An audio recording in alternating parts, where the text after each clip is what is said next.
Salve galera, como é que tá tudo aí? Tudo bem? Tudo na paz? Vocês estão se cuidando? Tá todo mundo aí com saúde? É isso aí pessoal, espero que esteja tudo na ordem. Quanto aos nossos estudos, hoje a gente vai conversar sobre o período liberal democrático brasileiro, tá? Ou república populista, porque de uma maneira ou de outra, todos os presidentes desse período eles estão tendo um apoio muito grande, né, junto às massas, um poder de convencimento, uma ligação muito forte com as massas, né? Não significa que eles estão representando, né, essa massa aí, mas eles têm um poder de convencimento, um poder de atração muito grande junto às massas, tá? Então por isso, período da República Populista, também conhecido como liberal democrático. Nós vamos ter então nessa fase, né, como presidente, Dutra, Vargas, Café Filho, JK, Jânio e Jango. Como que a gente chegou nesse período, pessoal? A gente precisa lembrar que no governo Vargas, né, do Estado Novo, a gente teve a Segunda Guerra. Nessa Segunda Guerra, nós entramos do lado de uma democracia, né, que eram os Estados Unidos, contra o nazifascismo, que era uma ditadura.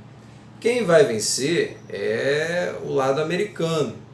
Então Vargas, por ter entrado do lado americano contra uma ditadura, estava numa sinuca de bico, no mato sem cachorro, porque ele lutou contra uma coisa e ele era aquela coisa. Então ele não poderia continuar no governo, era um contrassenso muito grande, ele, ditador, que lutou contra a ditadura, ficar no poder enquanto ditador, né? Então ele vai fazer a reabertura democrática, a reabertura política, é quando a gente entra então no período liberal democrático, ou república populista. Pessoal, a gente acabou de sair da Segunda Guerra. Após a Segunda Guerra a gente tem a Guerra Fria. É óbvio que essa Guerra Fria, num contexto internacional, vai influenciar muito no Brasil.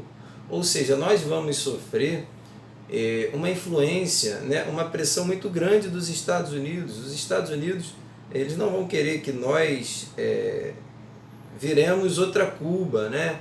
Que nós nos transformássemos de repente em socialista, que nós aderíssemos ao lado soviético. Os Estados Unidos não queria isso. Então a gente vai sofrer muita pressão, né, nesse momento dos Estados Unidos. Essa pressão inclusive vai se refletir internamente, né, com a formação de dois grupos, né, antagônicos, os nacionalistas e os conservadores. Os conservadores eles vão ser mais ligados aos interesses americanos, né? Então eles querem adotar o liberalismo. Como consequência disso, pessoal, eles vão querer a restrição dos direitos trabalhistas. Vamos analisar. Se vocês querem atrair as multinacionais, por exemplo, se você quer atrair a Nike, você acha que o Brasil tem que ter mais direito trabalhista ou menos direito trabalhista? Menos. Por exemplo, para atrair a Nike, se o salário mínimo for de R$500, é muito mais atrativo para a Nike do que o salário mínimo de R$1.000. Se a jornada de trabalho da gente deixa de ser 8 horas e passa a ser 10 horas, ou seja, a gente vai trabalhar 10 horas e ganhar menos, 500 conto. Então isso é restrição do direito trabalhista, isso é atrativo para o capital estrangeiro, isso é atrativo para a multinacional, a Nike vai querer investir aqui. Então os conservadores do liberalismo queriam restrição dos direitos trabalhistas. Pessoal, é só lembrar o caso da China, Taiwan, Singapura. Essa galera conservadora, então, ela vai configurar o partido que nós vamos chamar de UDN. Contra, né, os conservadores, os ideais, né, da UDN, vamos ter os nacionalistas. Esses nacionalistas, eles querem uma nacionalização da economia. Ou seja, eles querem criar empresas estatais, indústrias estatais. E querem aumento dos direitos trabalhistas. Tá? Eles estão configurando ali, né, dois partidos, o PSD e o PTB. Ambos foram criados por Vargas, pessoal. Então, nós vamos ter os nacionalistas que querem direitos trabalhistas, estatal, e são do PSD e PTB que foram criados por Vargas. Do outro, os conservadores estão mais alinhados com o liberalismo, como os Estados Unidos, estão na UDN e querem restrição dos direitos trabalhistas. Isso, galera, essa disputa entre nacionalistas e conservadores vai acompanhar o período liberal democrático o tempo todo, tá? Mas o primeiro presidente desse período, então, vai ser Eurico Gaspar Dutra, que consegue vencer com o apoio de Vargas. Pessoal, pensa comigo. Antes, a gente vivia uma ditadura, com uma constituição, com leis baseadas no fascismo, inclusive. Agora, nós entramos numa democracia. Nós temos que mudar o Código de Leis. Então, vai ser promulgada, né, uma nova Constituição, a de 1946, que vai falar agora que nós somos sim uma democracia, uma república federativa e presidencialista. Vai fazer a independência dos três poderes, do executivo, do legislativo e do judiciário, vai marcar eleições de 5 em 5 anos, sem reeleição. O voto é obrigatório e universal para alfabetizados maiores de 18, vai ter direito à greve e à manutenção daqueles direitos trabalhistas feitos por Vargas. Esse é o primeiro passo, então, do governo Dutra. Que no plano econômico, ele vai ter um alinhamento junto aos Estados Unidos, pessoal. É entender que a gente vai sofrer uma pressão muito grande americana e que a gente, dentro desse contexto da Guerra Fria, vai acabar adotando no governo de Dutra o liberalismo econômico. Então, vocês já podem imaginar que vai ter restrição dos direitos trabalhistas, inclusive ele vai congelar o salário mínimo dos trabalhadores, tá? E vai favorecer as importações. Então vamos comprar de fora. Cadê o nosso dinheiro? Uma hora vai ter um esgotamento da nossa reserva financeira, né? Então a gente não tem mais como comprar e começa a se endividar, né? A nossa indústria nacional ela não vai se desenvolver, porque se você está comprando de fora, você está praticamente que dando um lucro, um dinheiro nosso para um lucro no exterior, né? A nossa indústria nacional ela fica sem ter quem compre, né, seus produtos, até pela concorrência. Então, isso tudo, né, vai gerar uma inflação, desemprego, né? Esse plano que ele tenta criar, o plano SALT, de basicamente desenvolver a saúde, a alimentação, transporte e energia. Esse plano ele não resolve de nada, né? Essa inflação, esse desemprego. Um detalhe, pessoal, é no governo dele também que é realizada a Copa do Mundo de 1950, da qual o Brasil perde para o Uruguai, né? Então, o que vai acontecer? Sucessão presidencial. Vocês conseguem entender, então, que a nossa situação não é favorável. A gente está comprando de fora, não tem mais dinheiro, congelou o salário mínimo, inflação, a nossa indústria nacional está falindo, está gerando desemprego. A gente precisa chamar alguém para resolver isso. Quem? Ainda referência na política, a gente vai pela primeira vez eleger Vargas, né? Porque todas as outras vezes ele chegou de uma forma sem ser pelo voto do povo. Na Revolução de 30 ele chegou com um golpe, depois ele foi eleito indiretamente pelo Congresso, depois ele deu um golpe nele mesmo e instaurou o Estado Novo. E agora ele é eleito pelo povo, a gente entra então, né, no segundo governo Vargas, tá, pessoal? Que vai de 1951 a 1954. Vocês lembram que eu falei lá atrás que ele fundou o PSD e o PTB? Pois bem, e aqueles partidos eram nacionalistas? Então Vargas ele é um nacionalista, pessoal. O segundo governo de Vargas vai ser marcado principalmente por esse conflito entre os nacionalistas e os conservadores. Principalmente, pessoal, porque vai ser nessa fase que nós vamos descobrir o petróleo. E imagina essa riqueza que é o petróleo. E agora, nesse conflito entre nacionalistas e conservadores, vamos imaginar, descobriu-se petróleo. E agora, o que querem os nacionalistas? Os nacionalistas querem que a gente mesmo, que a gente explore esse petróleo criando uma empresa estatal. Já os conservadores, alinhados com os interesses imperialistas americanos, eles querem que uma empresa de fora, ou capital estrangeiro, né, uma multinacional, explore essa nossa riqueza. Pessoal, Rockefeller, que é um cara que lida, né, no ramo do petróleo, ele veio para o Rio de Janeiro. Estava todo mundo já pensando que iam deixar empresas de fora explorar a nossa riqueza, né? Até que com a campanha do petróleo é nosso, em 1953, Vargas consegue a criação da Petrobras, né? Empresa que tem o objetivo, então, extrair a nossa riqueza, né? Uma empresa estatal que vai cuidar da riqueza do Brasil. Então, pessoal, imagina como, né, os conservadores, como a oposição de Vargas, não vai ficar nesse momento. O pessoal da UDN, né, os empresários, os americanos, os conservadores, eles vão ficar totalmente insatisfeitos, porque eles perderam essa luta, né, do petróleo. A campanha do petróleo nosso venceu, Vargas, nacionalista, conseguiu criar uma empresa estatal. O que Vargas faz? No governo Dutra a gente não congelou o salário mínimo. Vargas, ele não era um nacionalista, ele foi e aumentou o salário mínimo em 100% depois de criar a Petrobras. Pessoal, aí a oposição vai cair matando em cima de Vargas. Os conservadores não vão aceitar perder o petróleo, não vão aceitar o aumento de 100% do salário mínimo. Então o DN, conservadores, empresários, americanos vão fazer uma pressão muito grande em cima de Vargas, tá? Então, tentando solucionar essa pressão em cima de Vargas, o irmão de Vargas, Benjamin Vargas, vai mandar Gregório Fortunato matar o ícone da oposição, Carlos Lacerda. Então, Lacerda, né, ele era dono do jornal Tribuna da Imprensa, e ele volta e meia, né, veiculava lá no seu jornal que Vargas era corrupto, que Vargas era comunista, que Vargas praticava o nepotismo.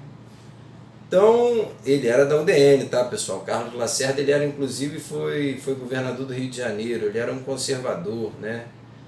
Então, com essa oposição muito grande, o irmão de Vargas vai mandar Gregório Fortunato, que era a segurança de Vargas, matar Carlos Lacerda no que a gente conhece como atentado da Rua Toneleiros, né? Foi o seguinte, Lacerda estava voltando de carro, né, com o seu motorista, né, Rubens Vaz, major. Então o major estava dirigindo e atrás estava Carlos Lacerda. Quando eles estão entrando em casa, Gregório Fortunato puxa a arma e larga o aço. Tiro para lá, até que atinge o major morre, e Carlos Lacerda, ele também recebe um tiro no pé. Muita gente fala que ele deu tiro no próprio pé, tá, pessoal? Mas fato é, o que se fala aí na história, que ele leva um tiro no pé. Então aquela comoção toda, né, em cima de Lacerda, nossa, o cara levou um tiro. E a oposição vai usar esse atentado na Rua Toneleiros de uma forma política, né? Porque vão acusar Vargas de tudo. Além do mais, também de assassino, né? Porque ninguém vai entender que foi o irmão, né, de Vargas, Benjamin Vargas, que mandou matar. Vão achar que foi Vargas, né? Então, começa uma pressão ainda maior e Vargas não estava, pessoal. Vargas, ele nunca esteve acostumado, né, com oposição. O povo vai começar a achar realmente que ele é um assassino, né? Então ele vai dar o seu último grande golpe, porque ele sabia que se as coisas continuassem do jeito que estavam, com a oposição acusando ele de assassino, de corrupto, de comunista, ele sabia que ele ia cair. E ele sabia que ele nunca mais ia botar ninguém na política, então ele dá o último grande golpe. Ele pega e faz uma carta testamento e dá um tiro no próprio peito, né? E ele fala, eu que sempre defendi os pobres, eu que sempre defendi o povo, eu que criei as leis de trabalho, eu que dei para vocês um aumento de 100%, eu agora me suicido em nome de vocês, porque eu sempre lutei por vocês e agora eles tentam me caluniar, eles me acusam, me insultam, mas não me mostram provas. Então, galera, ele, né, faz essa carta, né, toda sentimental e dá um tiro no próprio peito. O que ele fez agora? Ele buscou de novo, né, para o lado dos nacionalistas o apoio popular, né, porque o povo vai ficar comovido, vai falar, meu Deus, a gente matou Vargas, né? Ele puxou o gatilho, mas por culpa da gente, a gente julgou o cara errado e tal. Então, com certeza, quem vai suceder Vargas não vai ser um cidadão da UNN, não vai ser um camarada dos conservadores, será outro nacionalista. tá? Então Café Filho é o que vai assumir de uma forma ali interina, né? Só para cumprir o mandato de Vargas, né? É o cara que vai servir de tampa-buraco, né? O efeito tampão, até que ocorrem as eleições e JK, né? Agora assume é o presidente. Então a gente sai, né, do governo de Vargas, passa ali pelo governo de transição de Café Filho e entra no governo de JK, que era, né, ligado aos nacionalistas, mas ele tinha um nacionalismo curioso, né? Tanto que o período de JK vai ser conhecido como o período do nacional desenvolvimentismo, que para ele o importante era industrializar. Perdão. O negócio dele é que para ser país desenvolvido tem que ter industrialização, tem que ter indústria. Se é um país agrário, é um país atrasado. Então o negócio dele, de JK, era indústria, indústria, indústria, indústria, indústria. Para isso ele criou o plano de metas, que era avançar 50 anos em 5. Pessoal, avançar 50 anos em 5 significava que ele ia desenvolver, né, principalmente a indústria, tá? Mas junto o transporte, a energia, a agricultura e educação. Então, para industrializar, a gente vai fazer o quê? Chama a GM, chama a Ford. Ou seja, a gente vai trazer a indústria automobilística, né, estrangeira. Agora, esse carro, né, esse Fusca, também da Volkswagen, ele precisa andar numa rodovia. E a gente tem rodovia? Não. Né? Então, precisamos construir rodovias para nós termos os carros andando. Só que nós temos dinheiro para rodovia? Não. Então vamos pegar prestado com quem? Com o Fundo Monetário Internacional. E pega dinheiro, pega dinheiro, pega dinheiro. E isso, pessoal, é pegando dinheiro aos montes, porque dá-lhe industrializar, dá-lhe investir em transporte, até que ele fala, vou colocar a cereja do bolo. Né? O marco, né, dos meus 50 anos em 5 será a construção de Brasília. Pessoal, ele vai fazer uma nova capital, ele quer construir uma cidade, ele vai pegar mais dinheiro com o FMI.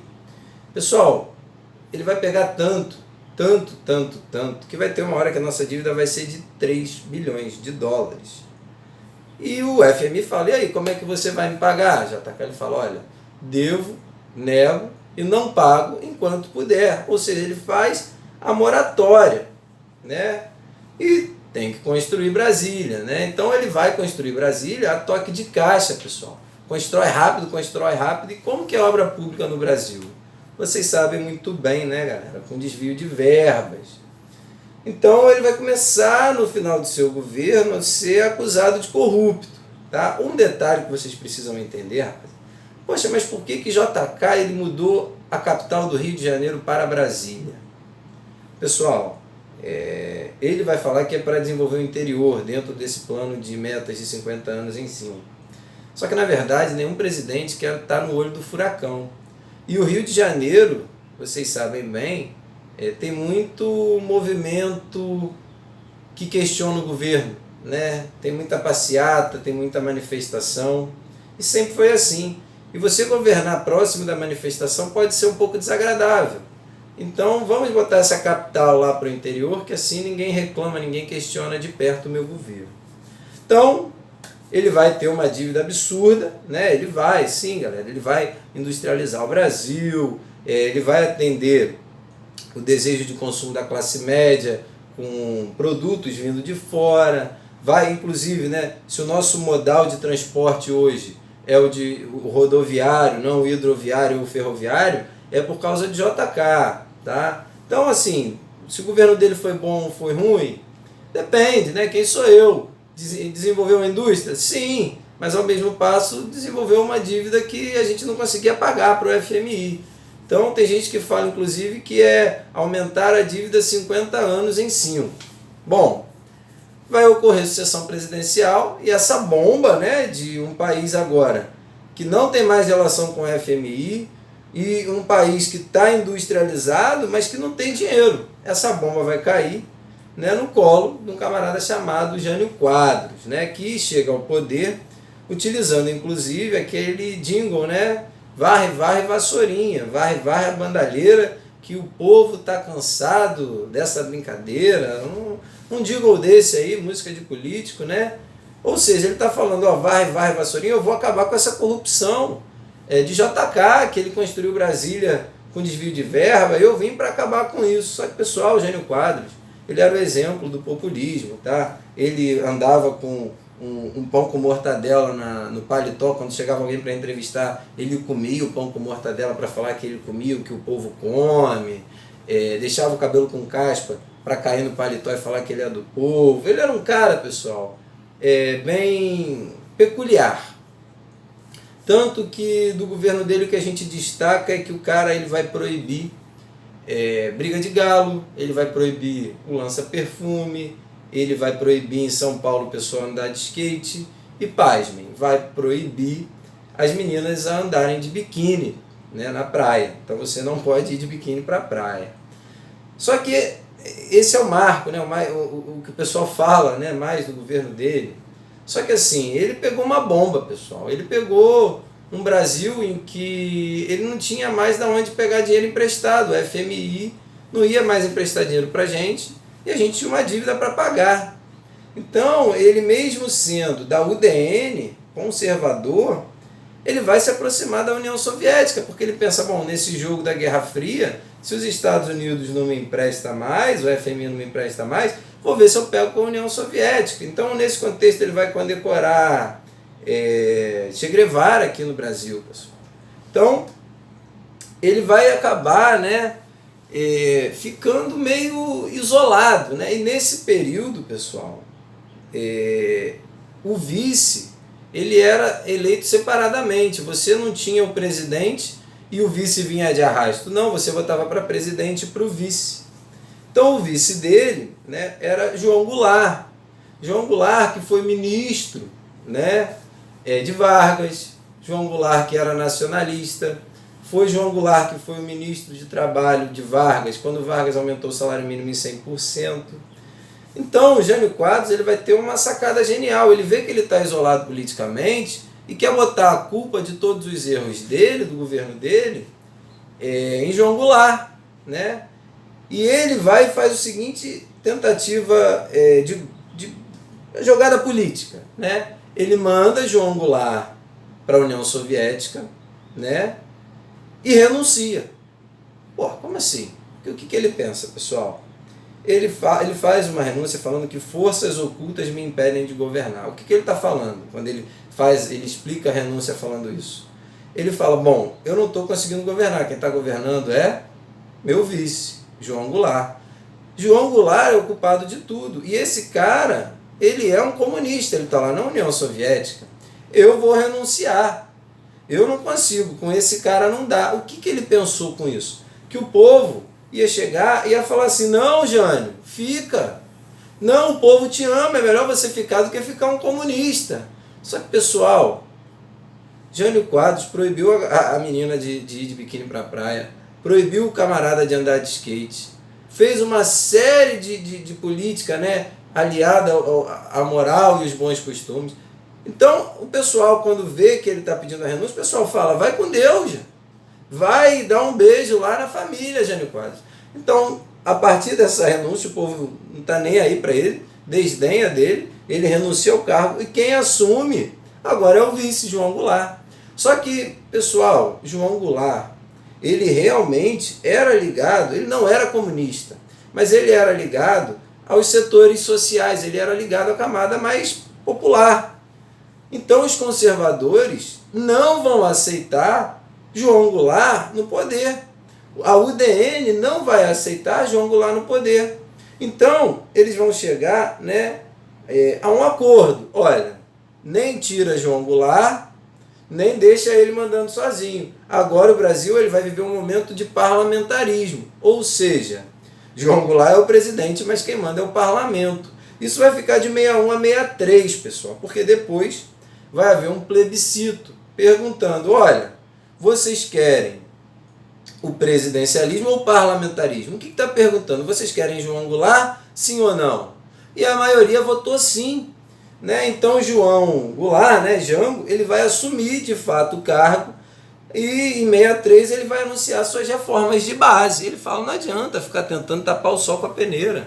Não adianta só trocar a cereja do bolo. O bolo todo está ruim. Nós precisamos de uma reforma agrária, tributária, educacional e a nacionalização das empresas. Ele vai na central ali do Rio de Janeiro e ainda faz esse discurso, falando que vai pôr em prática a reforma agrária. Pessoal, conservadores, empresários, oficiais militares e a igreja, porque a igreja vai acusar João Goulart de comunista, vão fazer uma oposição fortíssima, né, falando que ele quer implantar o comunismo no Brasil.